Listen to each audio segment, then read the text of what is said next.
To create an assignment, click the blue circle in the bottom right-hand corner of your screen. Then select Create an Assignment. A box will pop up in the middle of your screen that will allow you to add a title and then instructions for your students on how to complete the assignment. I have sample assignments for you to peruse, so I'm just going to title mine Sample Assignments. It allows you to add a due date for your assignment. If you click the date, a calendar will pop up.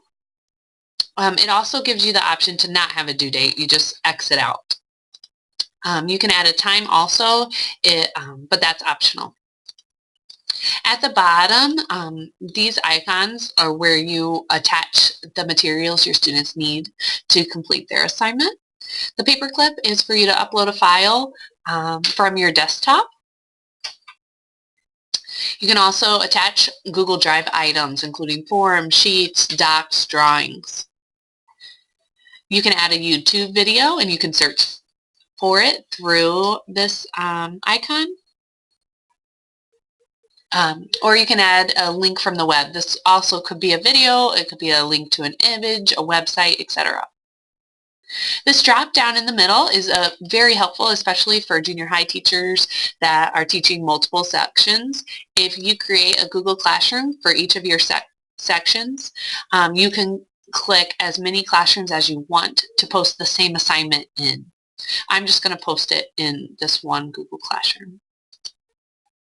On the right-hand side, you can discard your assignment. You can click to assign it. This drop-down allows you to save it as a draft.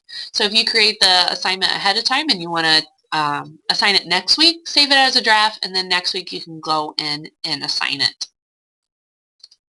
So I'm going to select several items from my Google Drive that I've already created.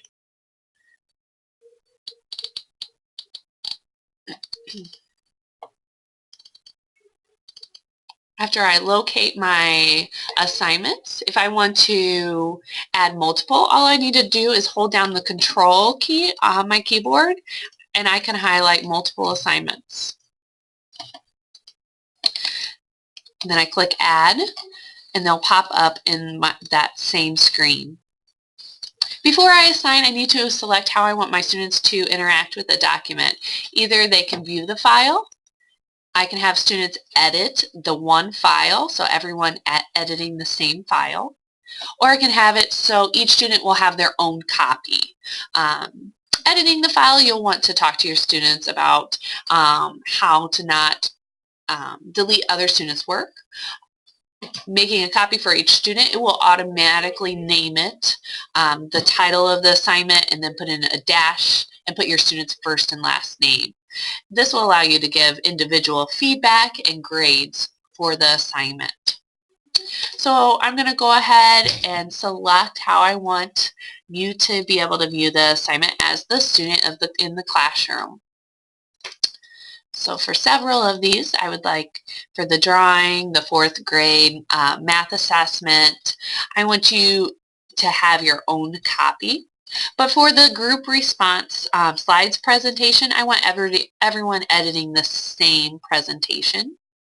For group notes, even though I have 3 novels, I'm going to have it so the whole class can edit the same file. Students will just know to go to their own group notes for the novel they're working on, but this also allows them to see how the other groups are organizing their notes or how they're working towards their research project if they so choose.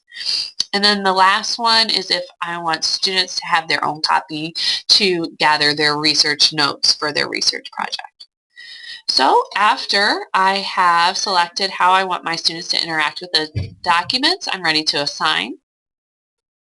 This sometimes takes a couple moments for it to load, especially when you have multiple assignments that you want multiple copies created in your Google Drive. All right, so it's popped up on my stream. As soon as it is in your teacher stream, it's in your student stream, and it lists all the different components of your assignment and reminds you which one students will get their own copy for.